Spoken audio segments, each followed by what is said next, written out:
Hello, everyone. I'm Joe Welu. Thanks so much for tuning in to Expert Insights, where we talk with industry leaders across modern financial services to discuss leadership and innovation. Let's get started.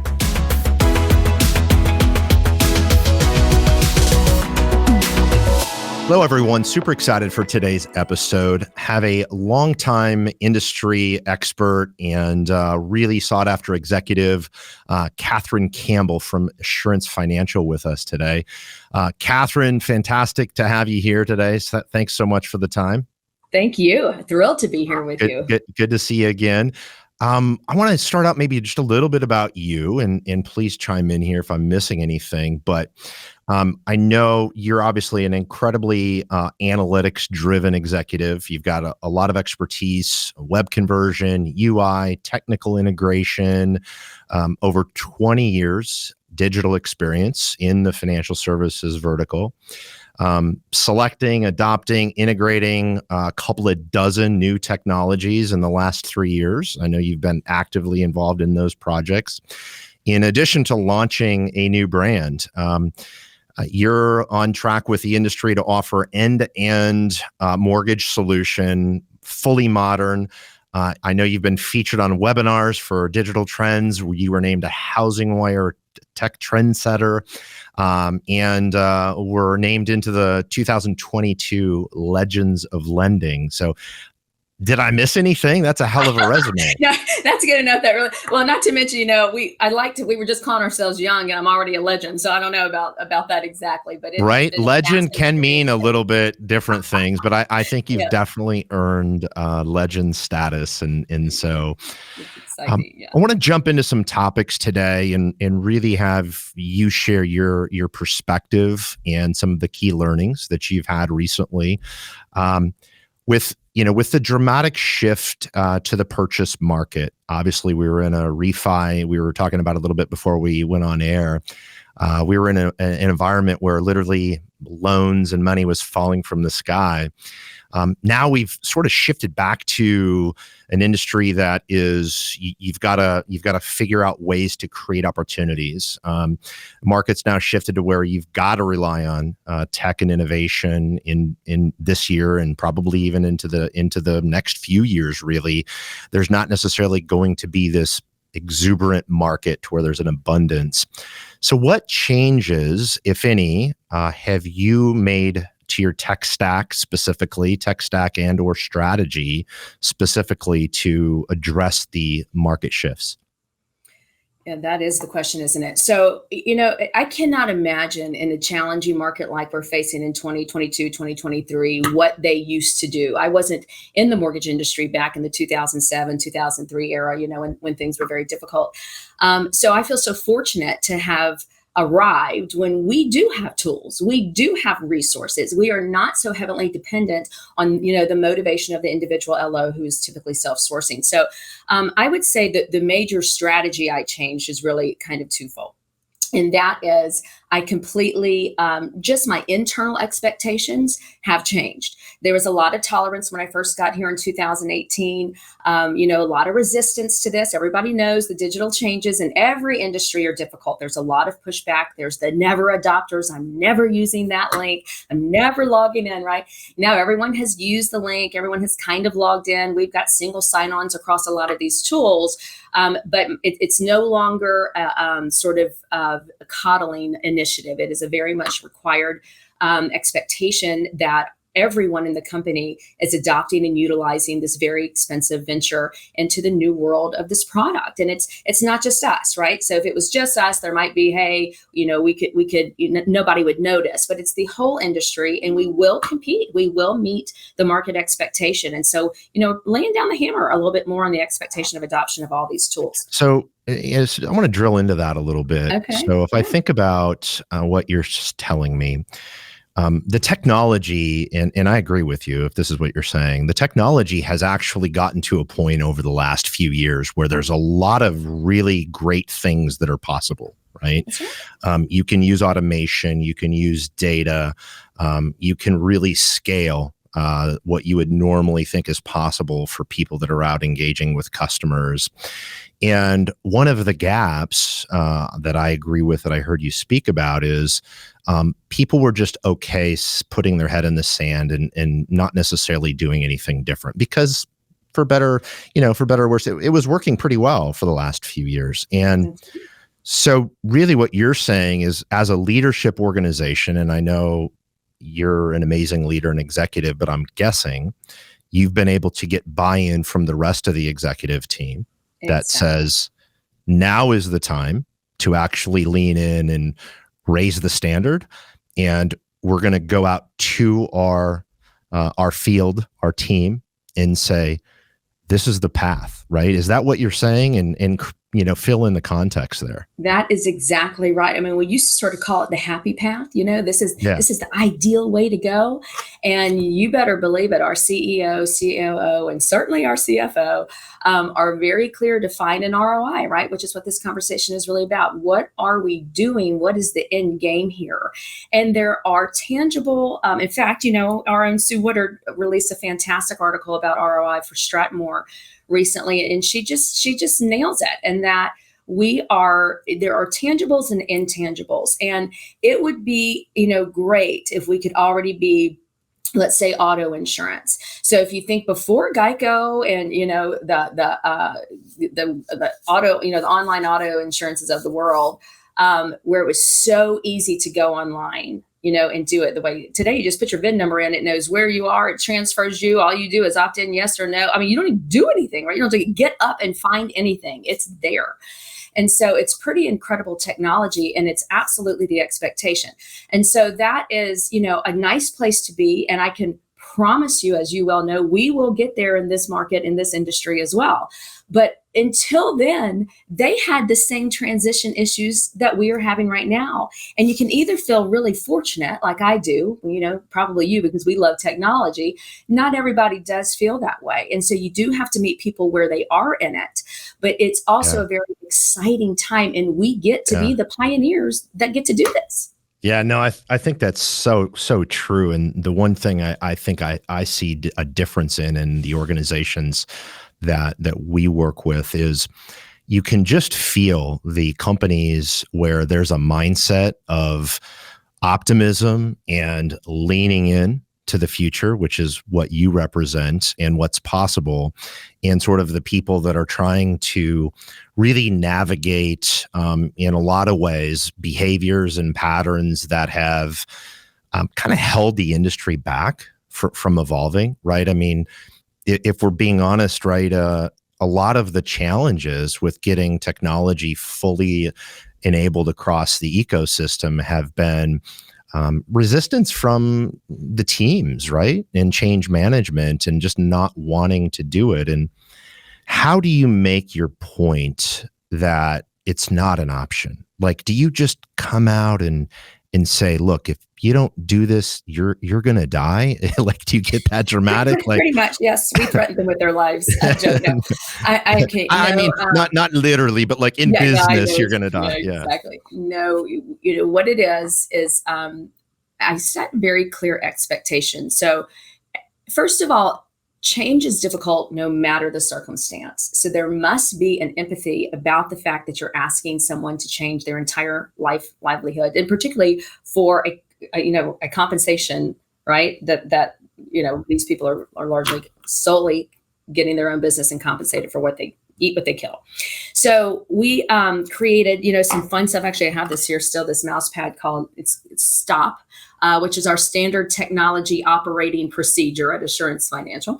And we talk about, what is the procedure? And we're going to roll it out to you. We sort of use that Aristotle approach, where it's like, tell them what you're going to tell them, and then tell them what you told them. That's just from a marketing perspective. It is just important that the marketing team and the technology team works together for internal marketing and conversation as much as the external marketing and conversation. That is just as vital to us. And so we have in Total Expert, we have a marketing database, right? That we send our monthly newsletters and our, messages through to the company. To your internal teams. Through our internal, we do our own internal flyers through Total Expert. It's just as much as an internal tool for us as it is an external tool. That's really interesting. And if you think about your ROI, and this goes for really anything in the technology space that you're investing in as a company, it's so directly tied to the buy-in of the people that are out face-to-face engaging with customers. And so what you're explaining is you're really intentional about running an actual sales and marketing process to your internal team to keep them engaged. And so that's very different than the traditional path, which has been you do a big splash at the rollout, and then sort of every month that goes by after the rollout, it gets diminished just a little bit. Right. Yeah. I do not tolerate that. Now, again, I've been doing this for 20 years, so I've had the luxury of not always doing this right the first time. But I will tell you here, understanding, that this is the most laggard industry out there. So even our youngest loan officers were resistant to this because it likely was the only job they had. And this is all they knew. They didn't realize how advanced other capabilities were in other industries. And so, we have what's called Make More Money Monday. We call it M4, Make More Money Monday. And that Make More Money always highlights some technology, a tip or trick in it. And then we answer any questions that the field has about anything to do with marketing. It's usually about 15 or 20 minutes. We have pretty high attendance. People pop on and, we can answer their questions. If it is something critical that we're just rolling out, let's say like when we had Total Expert, every single Make More Money Monday was, the first 4 after that were strictly Total Expert. In fact, I remember my biggest win, and it was a big learning experience, and I'm sure everyone's had this, where I had a very resistant branch manager. He would not attend any meetings. He would never log in. He was not encouraging his team. And then it was about a year and a half later. I mean, we've been with you guys for 4 years now. So it was about a year and a half later, he was at a conference with me and he said, "Oh, Katherine, I know you're probably going to tell me I could find all this online and I haven't been showing up, but can I learn Total Expert?" And I said, "Win. This is a win. I will take this win. I'm going to call you myself," because it's not when you roll it out. That doesn't mean they're ready when you roll it out, right? Some people are. You have early adopters, but you never give up on people because when they're ready, you better be ready.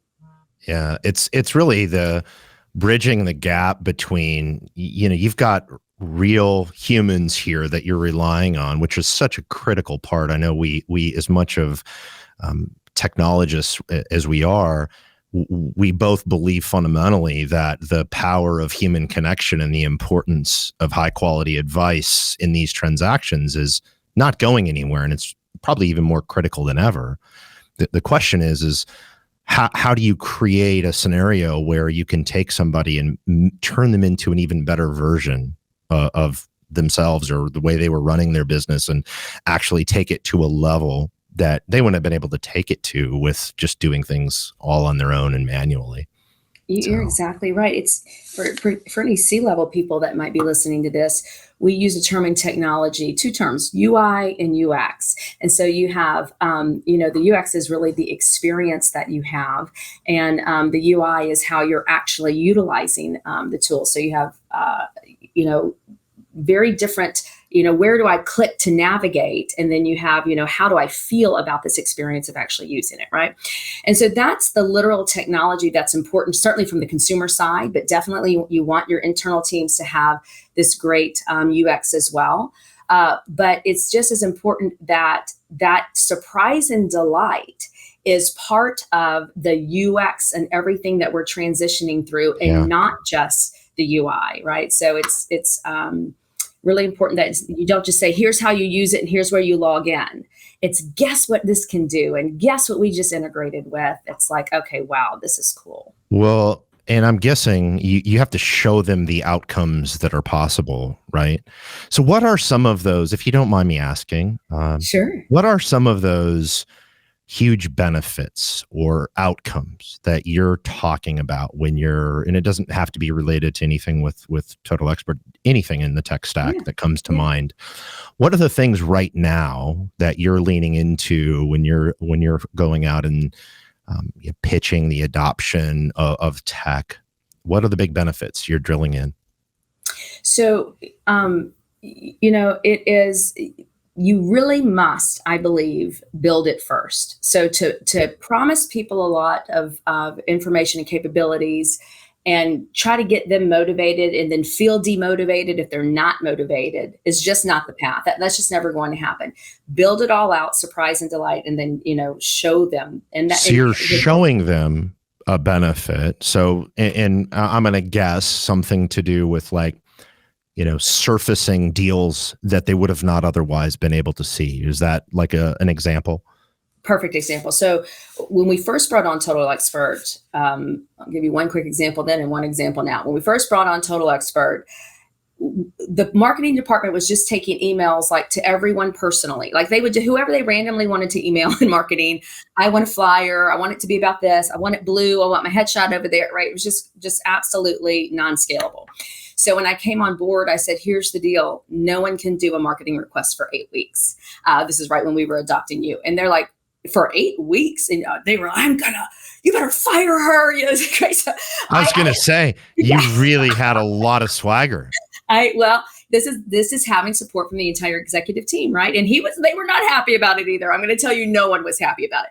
But I hired, I outsourced 2 very small creative teams that I said, when these guys call you, get it done. So it's not that they didn't have a resource. They just didn't have an internal resource. We didn't really have much of a brand that I had to be too worried about outsourcing it anyway. So they were taking the request. And for 8 weeks, we built our brand and filled Total Expert with 200 new pieces of creative. So if you say you're going to do it, you better deliver, right? In 8 weeks, 200 pieces of creative. And once we got the brand sort of rolling and the templates rolling, when they logged in and saw it, it was like, wow. So now we had a significant drop in the number of requests that came in for marketing, because even if they didn't look, we could say, well, would this work for you? And send the link. They go, oh yeah, actually, that's exactly what I'm talking about, type of thing. So instead of just reacting to everything, you were doing the opposite. The proactive approach. Yeah. So now what has happened since it's evolved and we have many hundreds of pieces of collateral there is, today it is a difficult and very creative need right now. It's really, everyone must be very creative to find business. And so these loan officers are geniuses. Some of the really good ones, they're not, hunkering down and whining and crying in their soup. They are out thinking, instead of a one-to-one, which a lot of Total Expert was sort of one-to-one, you're in processing with us from this loan officer to this client. This is what's going on. From, the need you have for this particular product, this loan officer is giving you this flyer. This one house that has an open house, the MLS listing, the single property sites, which are phenomenal. That is a one-to-one sort of conversation. We've now sort of taken Total Expert to doing a one-to-many conversation. And that is by saying, okay, what are the relationships you guys are building? So some people are finding all the hospitals in their region really didn't have a preferred lender. And so they can go on their intranet and offer, if you're with this hospital, we'll give you $500, off your closing fees. Now we're creating, in fact, sometimes multi-page, what we call downloadable guides for everyone to use with, if you're with, and all they have to do is trade out the logo of the hospital and say, we're your preferred lender if you can get that agreement from people. Now, one question out of curiosity, that's such a great example. Are you also then packaging that with education type content about homeownership in general? Is that part of it? I love it. God, I'm almost tempted to screen share with you. We'll do that later. But we have what we call box campaigns. And if there's literally an image of a little cardboard box next to the title of a campaign, like let's say hospital partnership, then it's got every piece in Total Expert available to you. It has social media, it has lunch and learn graphics and customizable invitations. So you can change the date and time yourself within that invitation. It has the postcards if you want to send them. It has Facebook background images for, the invites for the lunch and learn. And then it can have these downloadable guides. So they know they've got an out of the box campaign if they want to go pitch hospitals. So that's incredible. So you have taken a strategy of being a preferred lender for a very tight-knit organization, or in this case, a hospital workplace. And you've actually strategically went through all of the components that they need, so they don't have to think about oh, well, what do I say? What do I do? What do I hand them? It's like perfectly packaged. And that's, you and your team have done that from what I'm hearing. That's exactly right. We Yeah. we Amazing. use I was gonna see if I love the show and tell game. I don't have it right here, but we do something called BizBox. Have you ever heard of a Birchbox? Yeah. Oh, Or yeah. okay, so like you're Is that surprised. the You one? say Is that the one where the dog stuff gets delivered, or is that a different one? Is there, that there's a that couple of they have those, so they have them for yeah, yeah, everybody, yeah. I'm sure. Okay. So you just say, okay, let's say it's the dog one. I'm willing to spend, $50 a month or $100 a month on my dog. Show, whatever comes in the mail as a surprise, and you have fun with your dog.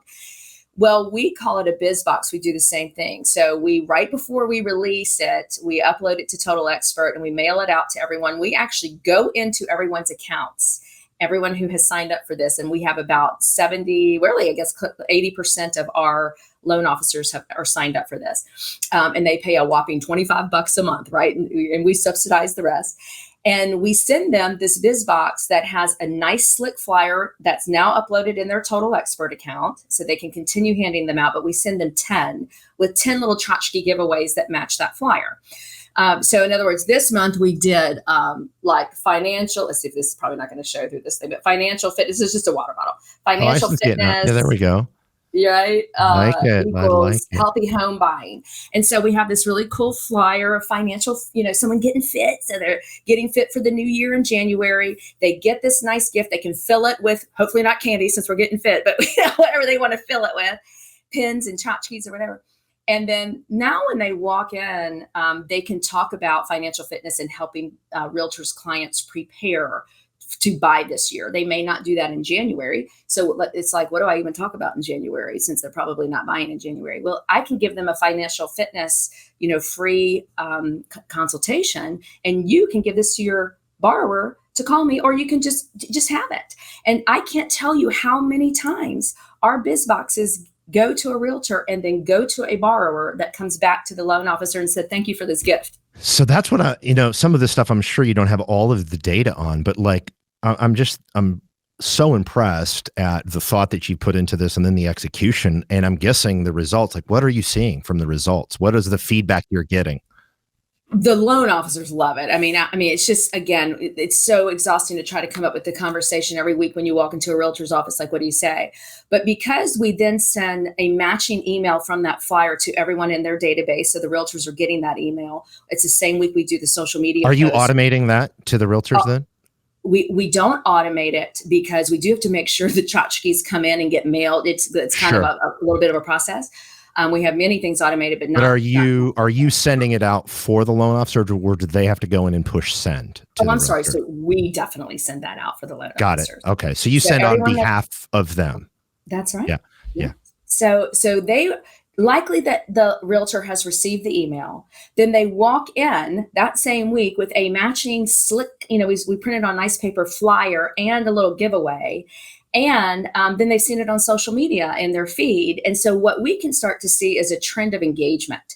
And, that's really one of the major tools, tying your, like Google Analytics, let's say. It's fantastic to be able to go in and not only see what the keyword searches are, like what are people searching now? What are rates versus refinance now, right? What is the conversation? Is it a good time to move when I'm pregnant? Should I wait till next year to buy, right? The terms are different, so we can trend that. And then we can put those terms into the messaging that we have. So it's just a great combination of staying in touch with what's going on in the market. That's incredible. And what is super cool about what you're talking about is it's shifting the entire conversation from, hey, I'm going out to talk to my referral partners about, hey, do you have a deal for me?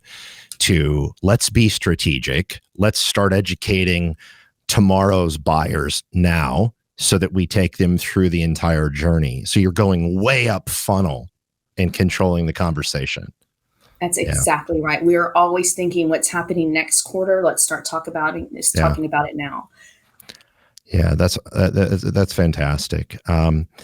So the loan officer feedback is great. I'm guessing the realtor feedback is great. And from an application standpoint, some of these initiatives, do you see as you launch these campaigns and the business, what is the proper word? Business in a box? What is the phrase? It's called the Biz Box. The Biz Box. The Biz Box.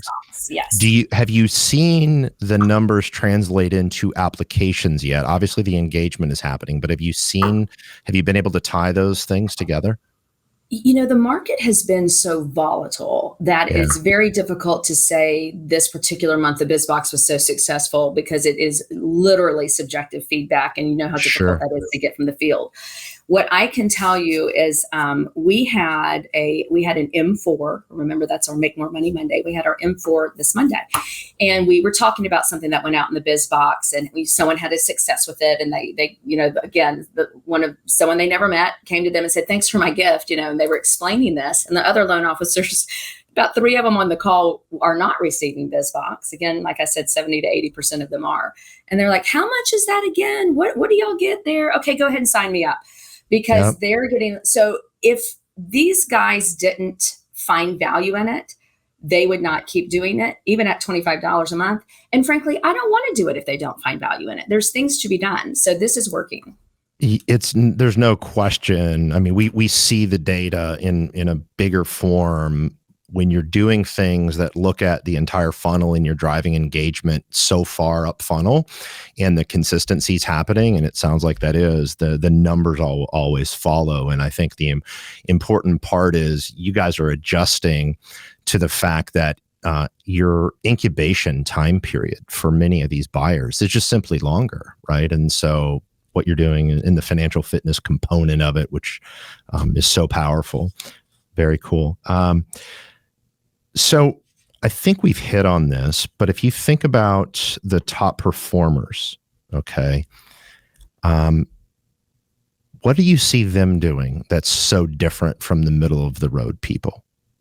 I feel like, since now I've been here 4 years, I can kind of see, the cycles of at least the times of the year, is that the best loan officers I hear from less when it gets serious. Okay. Yeah. And that's when I know it's really serious. It's like, he hasn't reached out in a while, say, "Great business," or, something.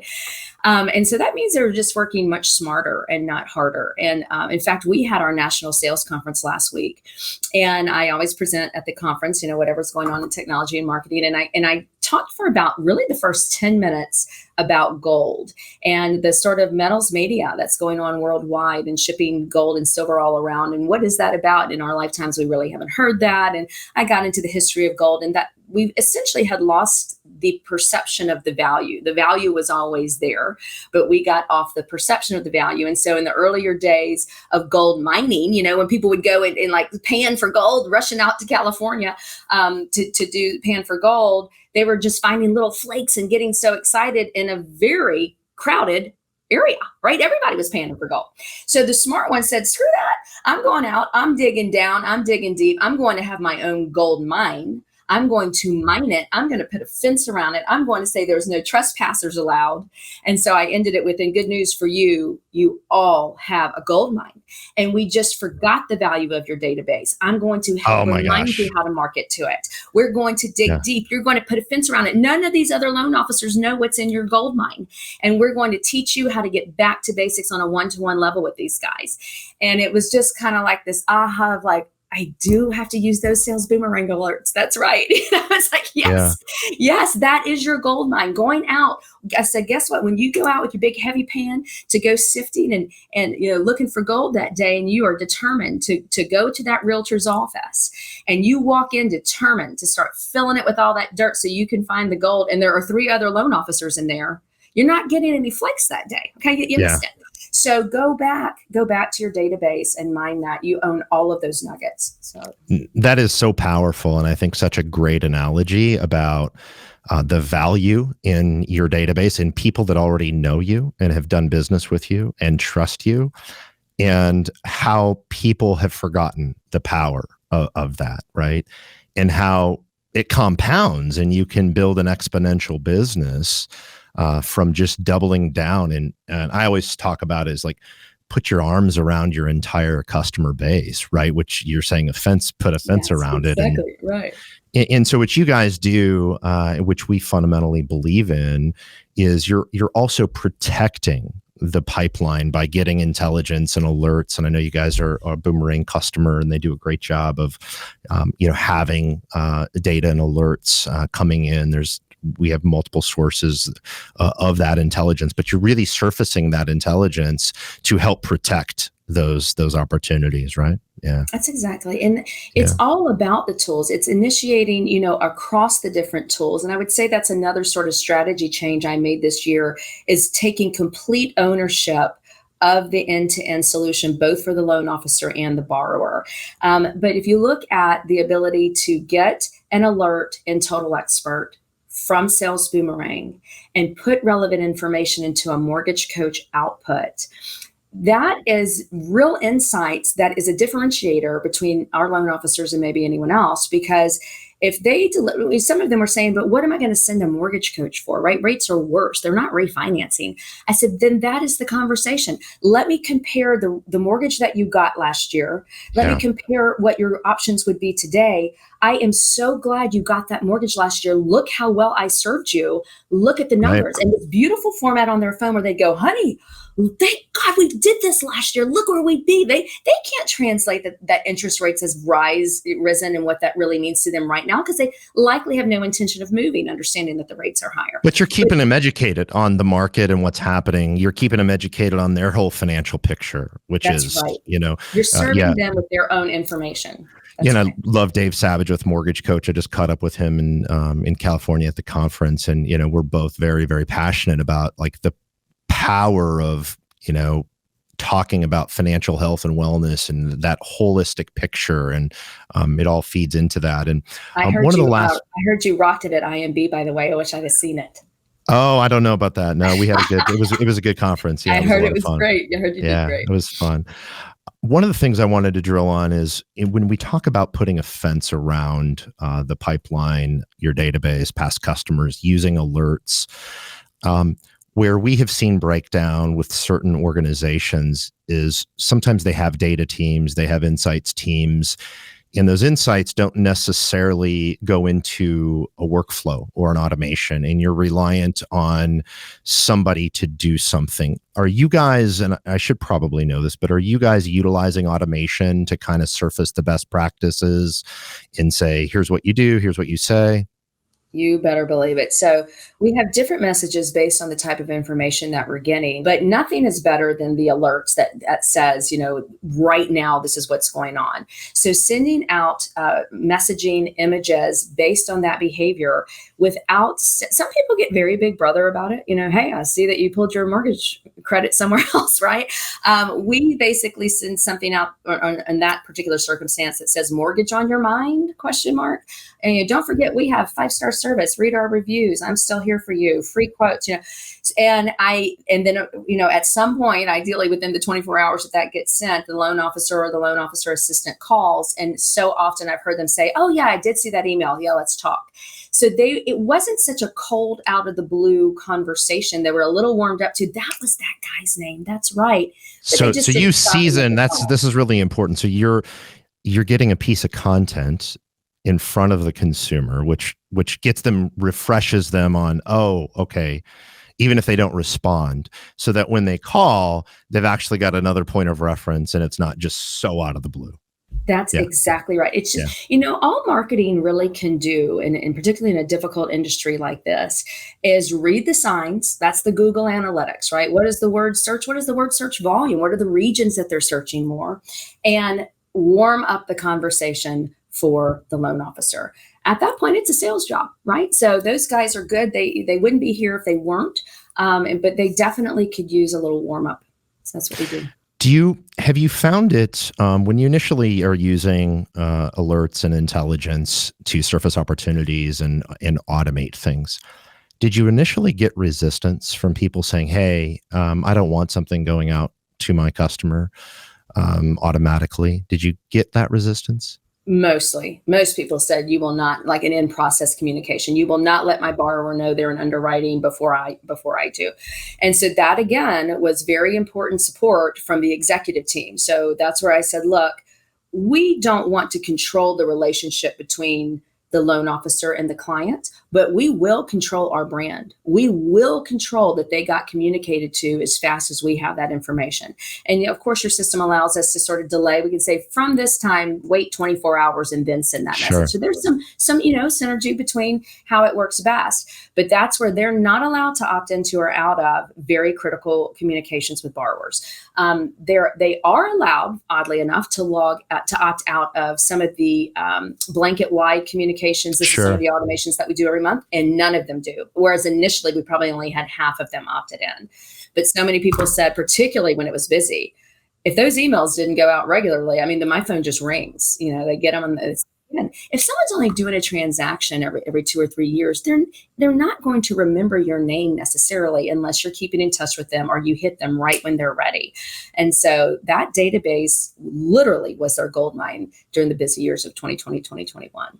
Yeah, no question. I absolutely love the conversation, and obviously I'm not at all surprised to hear some of these insights from you, because you're at the absolute top of the game in this industry without a question. In closing, I would say, is there one piece of advice, if you could look at everything that you're doing, one piece of advice for the listeners out there that you think is important to be successful in 2023? Yes. We may have to alter our budgets. We may have to alter our patience because everybody's a little stressed right now, but do not alter your plan. Do not stop going forward. And it may be more preparatory than action right now for some people. Fortunately for us, we are so dedicated to the end-to-end solution and making it very streamlined for both parties, the loan officers, the operations teams, and of course our clients, that we are continuing to develop. And it's tough. These are tough decisions to be made.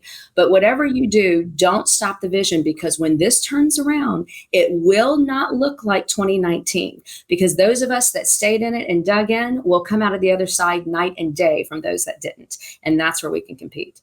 True. I absolutely believe that. And home ownership in America is not going anywhere. And so using these opportunities, this market as an opportunity to really dig in and grow the business is really exciting. And in your position, I can see why you're so excited. Some of the great things that you have going on.